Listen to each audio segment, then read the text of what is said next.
Greetings. This is Sambhava welcoming you to an explainer on Padmasambhava. So I'm joined here by a friend today, Padmasambhava in statue form. This is an amazing authentic statue that my friend Chris brought me back from Nepal. And in particular, his eyes are exceptionally vibrant and I think capture the spirit of Padmasambhava. So Padmasambhava was a figure that has a lot of lore. So in this video, we're going to dig into 5 things that made him the awesome being that he was. And then we're going to end with a meditation and transmission of some of the essence of Padmasambhava. So let's get into it.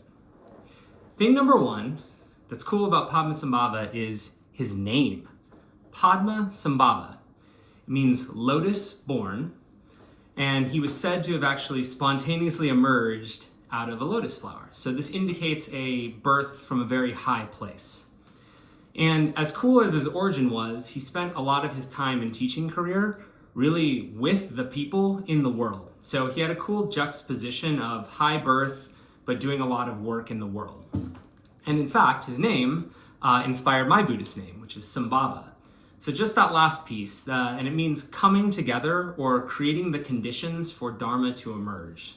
So you can think of Padmasambhava as creating the conditions for Dharma to emerge and then emerging from this lotus and going on this teaching career. So his name is great. It's a great place to start when talking about Padmasambhava. Thing number 2 is the scope of his teaching. So Padmasambhava was Indian, and he could have actually stayed in India and been teaching his entire career. But what he did instead is he actually ventured into Tibet, a neighboring country, and then taught to Tibetans. And this was a very different culture. This is a very different circumstance for a teacher to go into. And he left what would have been a comfortable teaching existence to do one that was much, much more difficult and required him actually to do a lot of work to actually relate to this culture that was very foreign to him.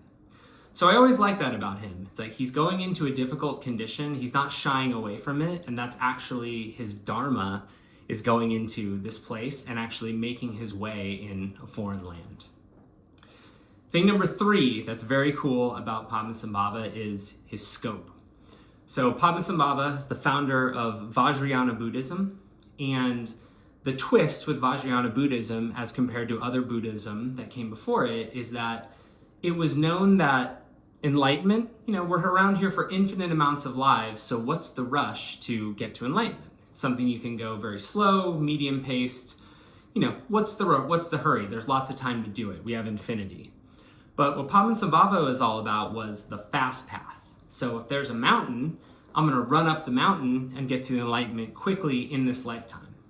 So the thought and the teaching that enlightenment is something that not only is attainable, but could be attainable in the scope of a single lifetime was a very revolutionary teaching, and to me, one of the most powerful things that lives through today.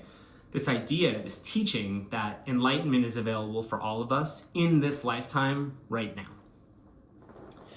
4th thing that's so cool about Padmasambhava is he had amazing teachings of Tantra. And when I say Tantra, I don't mean, the thing you read about in a book at the university bookstore. What I mean is actual real Tantra, the reconciliation of opposites. And he practiced this in a lot of very cool non-dual ways, but something he was famous for in his lifetime was going into, let's say, a monastery that had been overtaken by demons in the story. And he would go in and help ghost bust the monastery, basically. But he did that in a very unique tantric way, because he didn't go in and vanquish the demons. He didn't go in and kill the demons. He actually converted the demons to become Dharma protectors of the temple. So a lot of his teachings and his expression was about not foregoing or destroying the thing in front of you, but it's how do we take that energy, turn it a little bit to the left, and now point it towards a dharmic cause. So he was said to have a 3-step process to do this, which I really love and I think is really relevant even today. So step 1, when he would convert the demons to Dharma protectors, he would turn towards the demon and name them.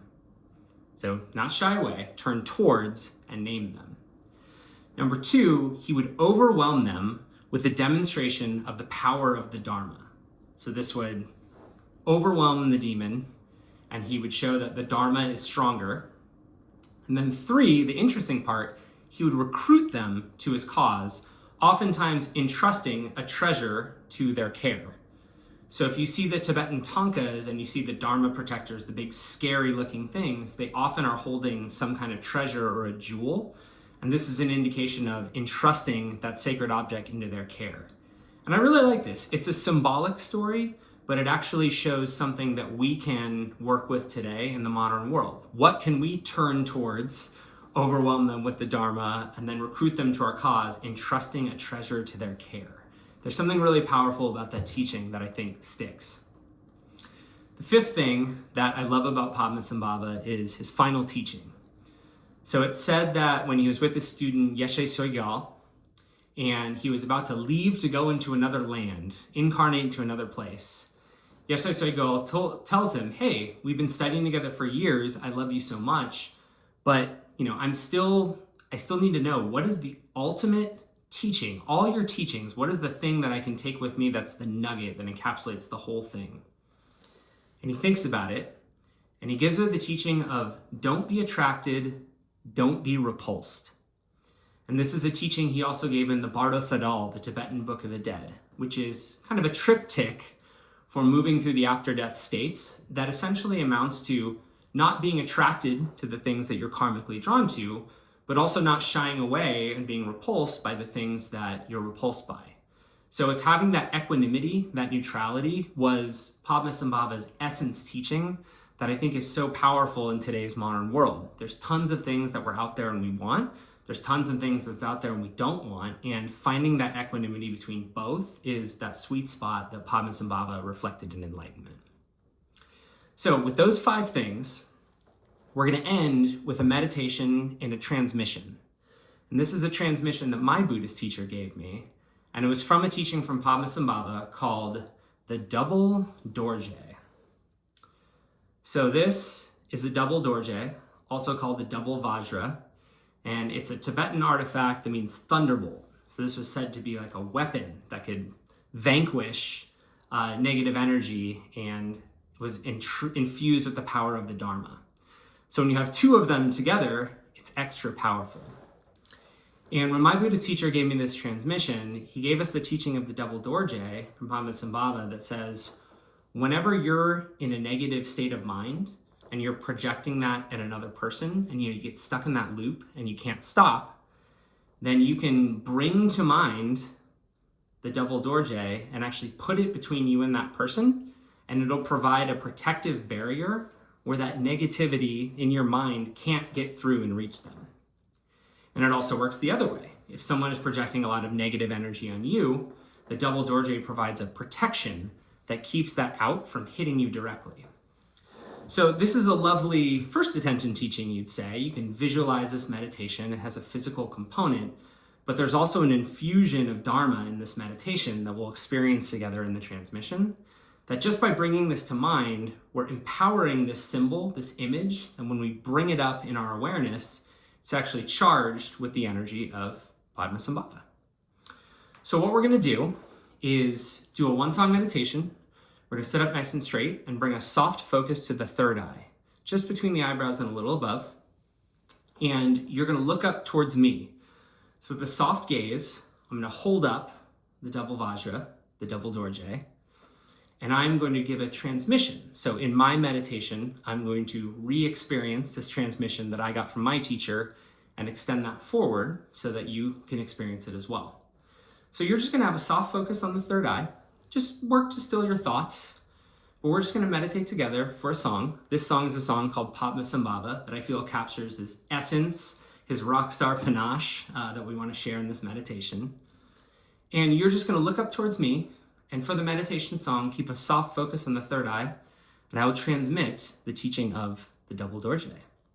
So let's sit up nice and straight, and let's begin.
Very nice. It's heavy, but it's powerful. If you want to take this to the next level, I highly recommend you find a double vajra for yourself for your meditation altar. This is an antique. I got it from a store in Mount Shasta. You can find these at any Tibetan shop or on the internet, but they're a very powerful symbol. And when you have one sitting on your meditation altar, it will remind you of these dimensions, and it will help make them stronger in your awareness. So some fun little homework, find your own double vajra. But I very much appreciate your time today. It was beautiful discussing one of my favorite Buddhas, Padmasambhava, and sharing the light with you. Until next time, this is Sambhava. Have a wonderful evening.